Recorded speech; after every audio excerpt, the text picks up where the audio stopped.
हरि ओम् अन्तः प्रविश्य मम वाचमिमां प्रसूप्ताम् सञ्जीवयत्यखिलशक्तिधरा स्वधाम्ना अन्यास्तहस्तचरणाश्रवणात्मगादीन् प्राणन्नमो भगवते पुरुषाय तुभ्यम्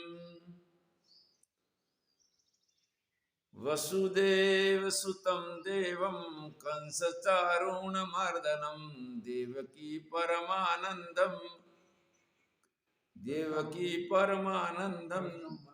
कृष्णं वन्दे जगद्गुरुं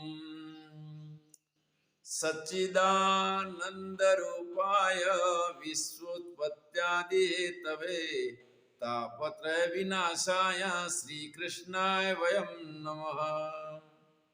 धर्मानुरागी सज्जन एवं मातृशक्ति परमात्माની અસીમ કૃપાથી આપણને સત્સંગનો લાભ મળ્યો છે। આજનો વિષય શ્રીમદ ભાગવતના પુરંજન આખ્યાનનો છે। શ્રીમદ ભાગવતની કથા બહુ વિસ્તૃત છે અને પુરંજન આખ્યાનના અમુક શ્લોકો જ અમે લઈએ છીએ। એકવાર જો પુરંજન આખ્યાનને સારી રીતે સાંભળી લે અને 10 વર્ષનો બાવો કે બેબી હોય અને જો એના જીવનમાં આ સારી રીતે સમજણમાં આવી જાય પુરંજન આખ્યાન, તો એ એવું કાર્ય કરે કે પૃથ્વી રહે ત્યાં સુધી એનું નામ રહી જાય। અહીંયા શરીર એક છે, તમને આશ્ચર્ય થશે।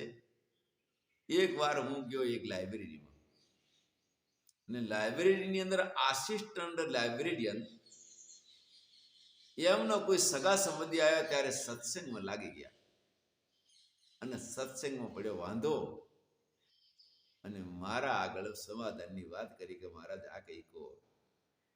એમાં લાઇબ્રેરિયન કહેતા હતા કે પરમાત્મા સર્વત્ર વ્યાપક છે અને શરીરમાં પણ છે। ત્યારે એને કીધું કે ભાઈ જુઓ, આપણે દિવાલ છે ને એમાં પણ આપણે કીલી મારી હોય તો હોલ કરવો પડે, લાકડામાં કિલો મારવા પહેલા હોલ કરવો પડે અને હોલ કર્યા પછી કીલી જાય। આટલો મોટો મહાન પરમાત્મા શરીરમાં એટલે તો શરીરના ટુકડા કેમ નથી? એટલે ગીતામાં કહ્યું છે ન બુદ્ધિ વેદમ જનિયેત અજ્ઞાનામ કર્મસંગીનામ। વિદ્વાનને અજ્ઞાનીઓની બુદ્ધિમાં વિકૃતિ પેદા કરવી જોઈએ નહીં। અને સાથે સાથે કીધું છે ન બુદ્ધિ વેદમ જનિયેત અજ્ઞાનામ કર્મસંગીનામ જોશેત સર્વકર્માણી વિદ્વાન યુક્ત સમાચાર। એને સત્કર્મમાં જોડવાના। કદાચ કોઈ પુણ્યકર્મમાં લાગી જાય, કોઈ ઉપવાસમાં લાગી જાય, કોઈ તીર્થયાત્રામાં લાગી જાય, એમ કહેવાનું કે એ જો ભાઈ બ્રહ્મ સત્યમ જગત મિથ્યા, આ રહેવા દે, ખોટું છે।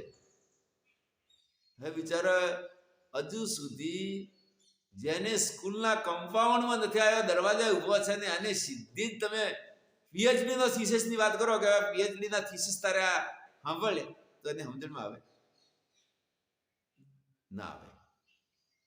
માટે જ્ઞાનીને એની બુદ્ધિમાં ભેદ પેદા ન કરવો અને એને કર્મમાં જે જોડાય છે તો પ્રોત્સાહન આપવું, પોતાને જોડાઈ જવાનું।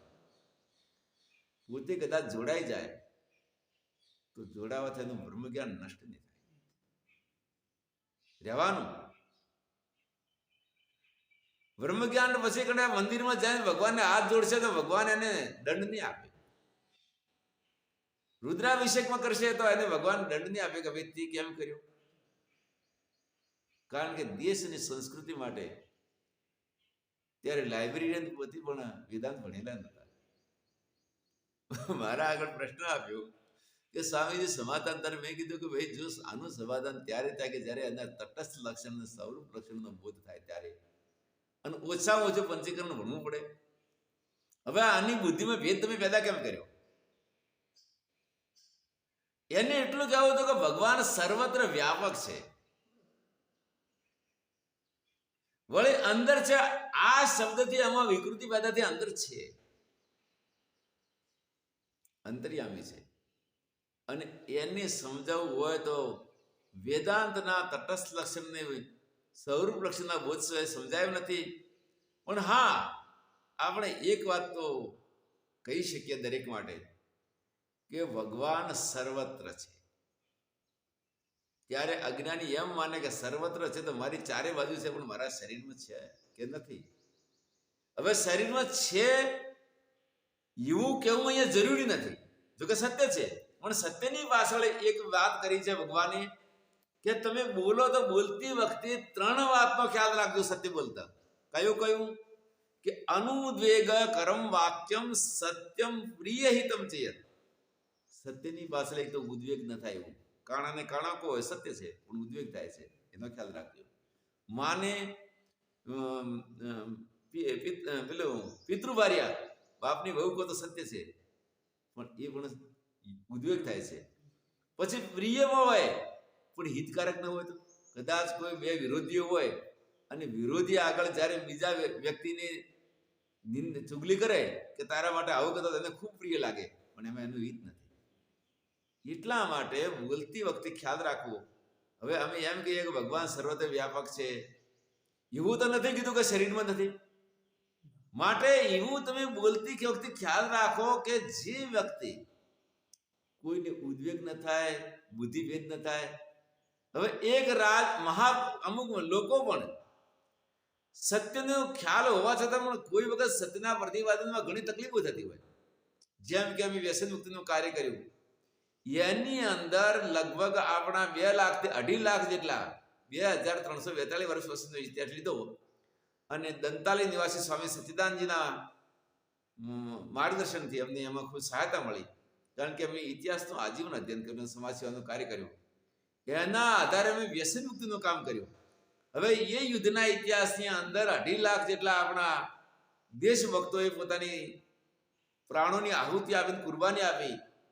એની અંદર ઓછામાં ઓછા વધુમાં વધુ હશે તો 12, 13 કે 14 ગદ્દારો નીકળ્યા છે. ગદ્દારો નીકળ્યા છે, તારીખ સાથે એમાં નિર્દેશ છે. અને એ ન નીકળ્યા હોત તો આજે આ આપણી સંસ્કૃતિ અલગ હોત. મહારાણા પ્રતાપના કાર્યને સફળતા પૂરું થવા દીધી નહીં.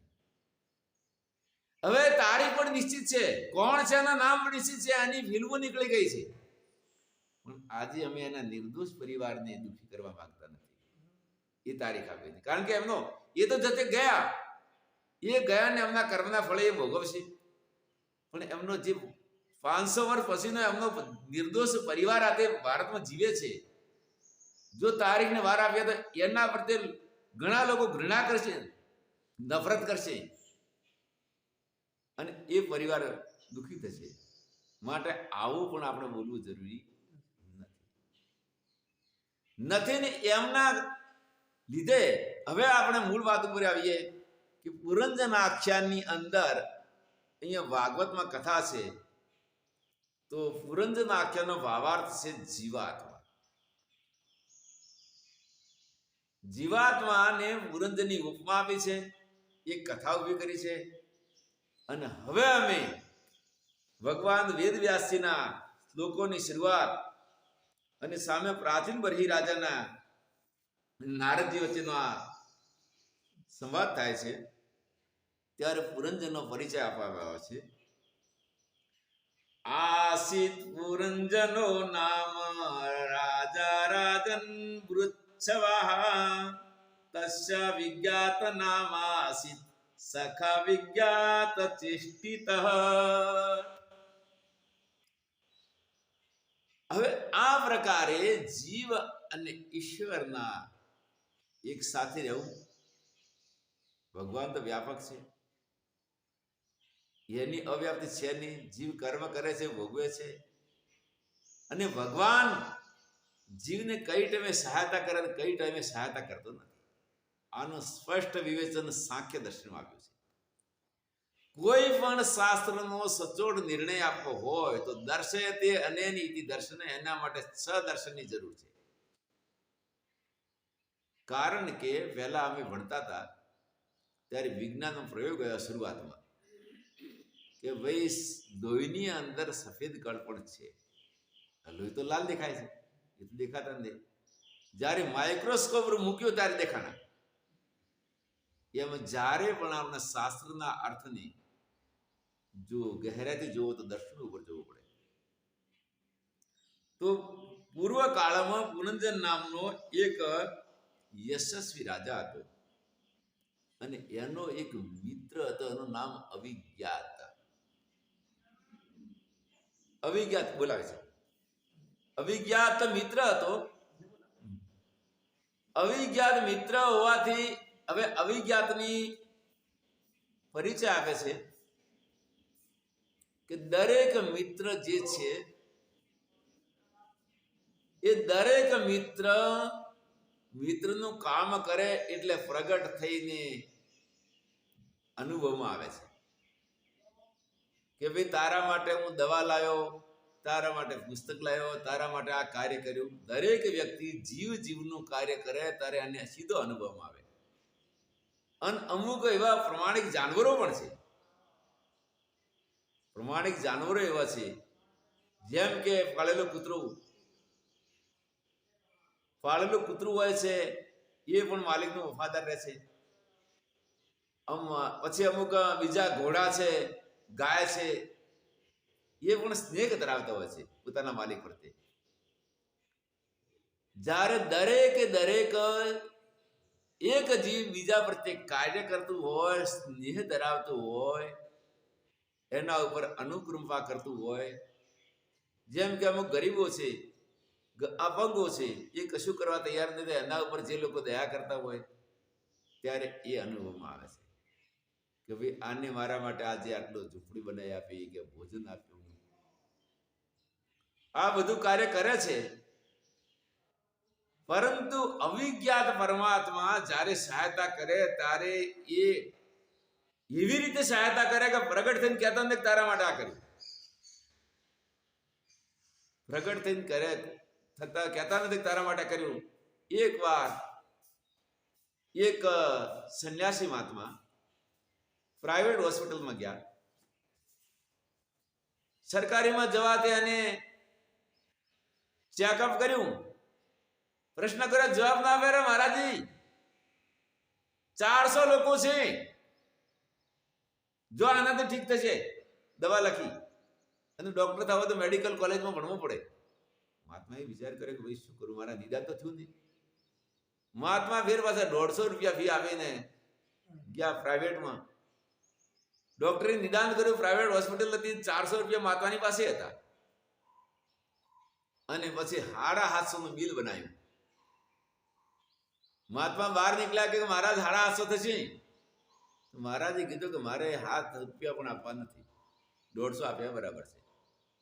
જવાનું કર્યું એટલે કમ્પાઉન્ડરે કીધું કે મહારાજ શું થશે? કે શરીર જશે. હું કદાચ આ દવા ખાઈશ તો પણ જશે અને એમ પણ જશે. એમને બીજાએ કીધું કે એમ કરો, ડોક્ટર પાસે જો અને કંઈક પ્રાર્થના કરો તો તમારે ફ્રી કરી દે. એમને કીધું કે ડોક્ટર પાસે કંવાલ થવાથી પણ હું અમર તો થવાનો નથી, અને શરીર રહેવાનું નથી. કદાચ એ કરવાથી 1000 વર્ષ શરીર રહે તો બરાબર છે. મારે દવા જોઈતી નથી, ડોક્ટરને કહેવું નથી, અને ભગવાનને પણ કહેવું નથી કે તું મને સહાયતા કર. મહાત્મા ત્યાંથી નીકળી ગયા અને પોતાના ત્યાં જઈને ધ્યાનમાં બેસી ગયા. મહાત્માની બીમારી મટી ગઈ. મહાત્માની બીમારી મટી ગઈ એટલે ભગવાને વિચાર કર્યો કે આ પણ મારા બેટો છે પાકો. ડોક્ટરને કહેતો નથી, મને કહેતો નથી. અને સકળ દ્વાર કો સડકે ગયો તમારો દ્વાર. નરસિંહ મહેતા જયારે મામેરા માટે નીકળ્યા ત્યારે એમની પાસે એવું હતું કે એમના કંપનીમાં બધા જ ગરીબો, એમના દરિદ્ર યોગ હતો. તો દરિદ્ર યોગની સાથે એમના જે ભક્તો હતા એમાં પણ કોઈ સુખી નહીં. કીર્તન કરતા કરતા આવ્યા ત્યાં, અને એ વખતે કુંવરભાઈ દીકરી રોતી રોતી આવે કે રે પિતાજી આ ફજેતી કરવા કેમ આવ્યા છો? આપણી તો આબરૂ જાય કે જન્મથી નથી હોય એની જાય ને. જેને જન્મથી આબરૂ જ નથી એની શું જાય? બરાબર છે. દિગંબરના કપડા કોણ ચોરે? દિગંબરના કપડા કોઈ ચોરે? ચોર આવે તો પણ બિચારો નમસ્કાર કરીને જો કે હે મહારાજ. એટલે અને મહાત્મા જીવે છે, એ મહાત્મા પાછા જીવે છે, ત્યારે પરમાત્મા સહાયતા આપે છે. અને આગળ દ્રષ્ટાંતો આવશે. અમુક બિચારા ઝેર પી અમલ એટલે તંગ જે સલમેરી જટિયા રો તો અમલ માળવી વટિયારો. રાજા કોઈ જગ્યાએ અમલ ખાધું નથી અને લોકશાહીની અંદર પણ ઝેર પી અને કોઈ 60 વર્ષે, કોઈ 55, તો કોઈ 70 વગર મોતે મરી ગયા. ભગવાન ત્યાં આગળ એમ ના કીધું કે તમે આ ઝેર ન પીઓ. વ્યાકરણકાર મહર્ષિ પાણીની કે છે સ્વતંત્ર કરતા અને 10મો અધ્યાય ગીતાના 7મા શ્લોકનો 7મા અધ્યાયનો 10મો શ્લોક, બલમ બલવતા ચાહમ કામ રાગ વિવર્જિતમ. બાબા દીપસિંહ પંજાબની અંદર જાટ શીખ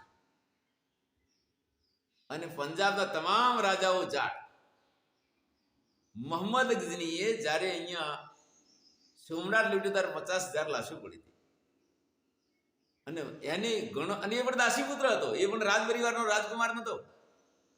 અને વળતા અને એટલું બધું જનૂન ચડ્યું અને પછી ગયો ત્યારે પંજાબ હરિયાણા એક હતું. જાટોની પાસે ગયો ત્યારે ખાલી 2,000 જીવતા રહ્યા હતા. 1 લાખની ફોજ હતી એની સાથે, કામ કરવા વાળા, લડવા વાળા થઈ. ત્યારે જીવ લઈને ભાગ્યો હતો. 98,000 જાટોએ સમાપ્ત કરી દીધા. અને પાછળથી પણ મહારાજા રણજીતસિંહ અફઘાનિસ્તાન પાકિસ્તાન ઉપર રાજ કર્યું, એક જ વીર હતો કે ભારતની સીમા બહાર ગયો હોય.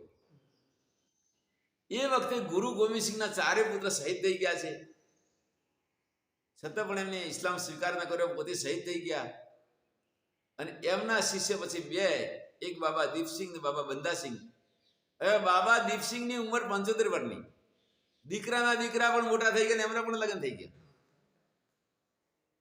ત્યારે બાબાએ કીધું તો કે હવે મારો વારો છે, મરવાનું તો છે, જાત છે ધ્રુવ મૃત્યુ, પણ કદાચ દેશની રક્ષા માટે, ધર્મની રક્ષા માટે મને કુરબાની મળે તો મારા માટે અહુબ ભાગ્ય છે.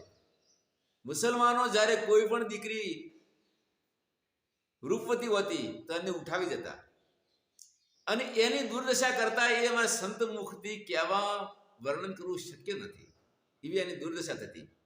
ત્યારે બાબાએ કીધું કે મારે કોઈ પણ હિન્દુ, જો કે શીખ પણ હિન્દુનો જ અંગ છે, આ તો પછી રાજકારણ પડ્યું, ત્યારે બાબા પાસે આવજો, હું સહાયતા કરીશ. હવે બાબાએ મોગલ સેના સામે જ્યારે યુદ્ધ શરૂ કર્યું ત્યારે 75 વર્ષના બાબા દીપસિંહનું માથું કપાઈ ગયું. કપાતા શીખ લોકો કેસ રાખે છે. અમારે તો જો કે મુંડન છે એટલે કાળાગ્રાની જેમ પડી જાય. એટલે બાબાએ પોતાની કેસથી માથું એક હાથમાં છે અને બાબાએ જ્યારે તલવાર ચલાવી, તલવાર ચલાવતા પેલા લોકો આશ્ચર્યચકિત થઈ ગયા કે આ શું કહેવાય. મોગલ સેના મેદાન છોડીને ભાગી છે,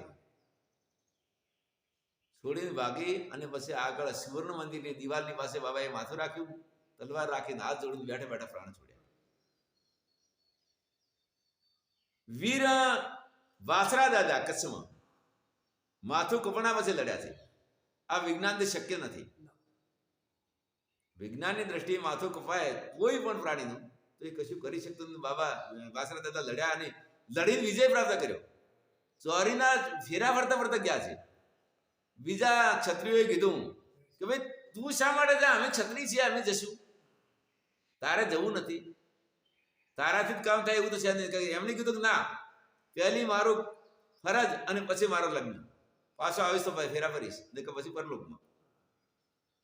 એ પ્રમાણે વીર કલ્લાજી રાઠોડ, બાબુજી રાઠોડ અને અન્ય પણ, જો કે મારી જાણકારીમાં છે, અન્ય પણ આપણા વીર પુરુષોએ જે લોકો વીરગતિ પ્રાપ્ત કર્યા અને મસ્તક વગર લડ્યા છે, એ વિજ્ઞાનની દ્રષ્ટિએ શક્ય નથી.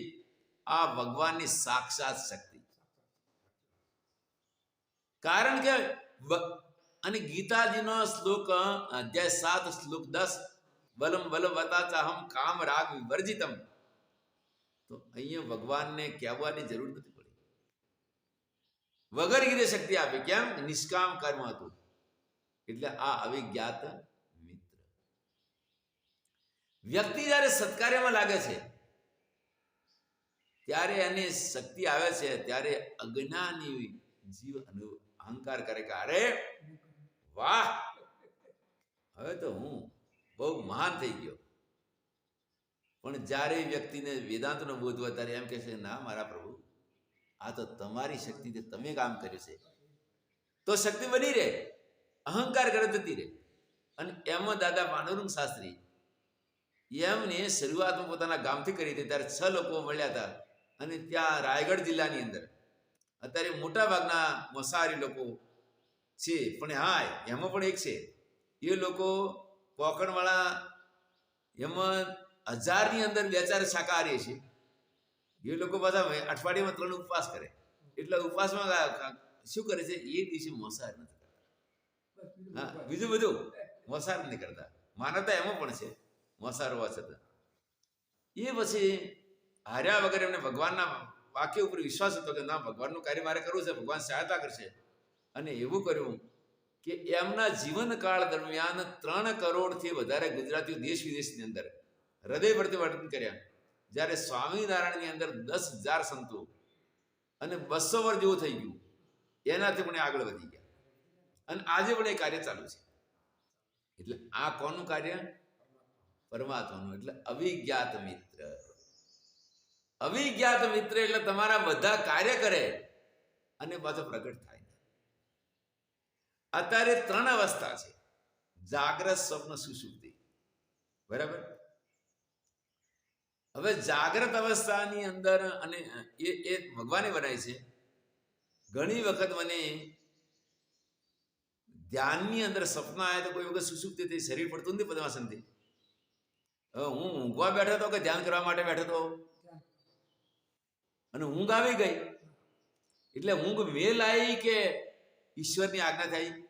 એ સર્વજ્ઞ પરમાત્માને ખ્યાલ છે કે બેટા તારા માટે ઊંઘ પણ જરૂરી છે, સુષુપ્તિ જરૂરી છે. પણ જો જાગ આવ્યા પછી પાછા બદલવા, જ્યારે જાગ આવે એટલે પછી આપણે ખરેખર ઉઠીને ભજન કરવું જોઈએ કે પછી આપણે જાગતા ઊંઘી રહેવું જોઈએ? ભગવાન એ વખતે આપણો હાથ પકડીને ઊભા કરે? ના કરે. એ વખતે આપણે આપણા સત્કાર્ય કરવું ન કરવું એ કરતા ઉપર આધાર છે. અને એના માટે સાંખ્ય દર્શન કહે છે કે તમે કાર્યની અંદર નથી લાગતા અને કિસ્મત ઉપર ને કુદરત ઉપર આરોપ આપો છો. આ ખોટું. પુરુષાર્થ જ પ્રધાન છે, અને પુરુષાર્થ કરશો કુદરત તમારી સાથે છે, કિસ્મત તમારી સાથે છે. અને મહર્ષિ વશિષ્ઠે કીધું કે કિસ્મતના ઉપર જે પોતાનું જીવનથી પામર બનીને જીવતા હોય છે, એ બધા પામરો છે. પુરુષાર્થવાદી તો બસ પુરુષાર્થ જ કાર્ય કરે છે. અને કદાચ કિસ્મત મંદું હોય તો મજૂરી કરવા વાળો મજૂર છે ને, એ પણ સુખી રોટલો ખાય છે. અને એને ભગવાને એવી શક્તિ આપી છે, ગરીબ મજૂર 1 ક્વિન્ટલની બોરી ટ્રકમાં નાખી દે. એ પેલા આપણે જે એસીમાં રહેવા વાળા, ડ્રાયફ્રૂટ ખાવા વાળા, એ લોકો માટે શક્ય નથી. ભગવાને ગરીબી આપી તો આજે એક શક્તિ પણ આપી છે. એટલે આ છે રાજા પુરંજનનો અવિજ્ઞાત મિત્ર. હવે પુરંજન એટલે શું? તો આપણો આ શરીર છે ને, એની અંદર વેદાંતમાં 8 પૂરી બતાવી છે. હવે આ વેદાંતનો વિસ્તાર અમે કરવા માંગતા નથી, કારણ કે અમે એક સામાન્ય જનતા માટે આ કાર્ય કરીએ છીએ. જેને પૂરી અષ્ટક જાણવું હોય તો આગળ વેદાંતના વિદ્વાન સંતો પાસે અથવા વિદ્વાન ભક્તો પાસે જાણી લો. કારણ કે એના વિસ્તારમાં જતા પછી સામાન્ય લોકો સમજી શકશે નહીં. એટલે આ જે 3 શરીર, સ્થૂળ શરીર, સૂક્ષ્મ શરીર, કારણ શરીર, અને એના પૂરની અંદર 8 ભાગ બતાવ્યા, અને પૂરી અષ્ટક કહેવાય. એમાં પૂરાયેલો જીવ પૂરયતી ક્લેશ કર્મ વિપાક, એના પોતાના કર્મ અને એના ફળદાર રૂપમાં અજ્ઞાનેના પરતંત્રેણ, એટલે અજ્ઞાનથી પરતંત્રતાથી કદાચ કોઈ વધારે દુઃખી થતો હોય. એકવાર એક કેન્સરથી વ્યક્તિ રેવાતો હતો, જડબાનું કેન્સર, અને ચાલી શકે નહીં, છતાં પણ લોકો દૂધ પાતા હતા. ત્યારે કોઈ ભક્ત કે સંત આવે ત્યારે એમ કહેતો કે એમ કરો ભાઈ, એક ગોળી તો મારો બંદૂક નહીં, મારો પાર આવે. હવે આવું થાય આ તો પાપ કહેવાય. હવે એ પ્રમાણે જે વ્યક્તિ જીવવા પણ માંગતો નથી, બરાબર, પણ મરવું એના હાથમાં નથી, મરવું પણ એના હાથમાં નથી. એટલે આ રીતે જે કોઈ એક અપરાધી જેલમાં પુરાય છે, એમ આ જીવ પણ અજ્ઞાનથી જન્મ મરણના ચક્રમાં પુરાયેલો છે. એટલે આ પુરીની અંદર પુરાયેલો છે. અને એના માટે એને સાંખ્ય દર્શનની અંદર પુરુષની ઉપમા આપી. સાંખ્ય દર્શનની અંદર જીવને પુરુષ કીધો, અને ગીતાના 13મા અધ્યાયની અંદર પુરુષની પ્રકૃતિનો વિવેક છે. વેદાંતની અંદર ચિદાભાસ કીધો, વેદાંતનો ચિદાભાસ અને સાંખ્યનો પુરુષ. તો એ પ્રમાણે પરતંત્રતાથી પુરાયેલો જે જીવ છે, એ જીવને પુરંજનની ઉપમા આપી છે. અને એ પુરંજન જીવ જ્યાં સુધી એની મુક્તિ ન થાય ત્યાં સુધી પૂરીથી બહાર નીકળી શકતો નથી. એટલે અહીંયા પુરંજન આખ્યાનની અંદર પુરંજનનો મેં પરિચય આપ્યો છે. અને એ પરિચય અનુસાર હવે આગળ અમે પુરંજનની કથાને વિસ્તાર કરીએ છીએ.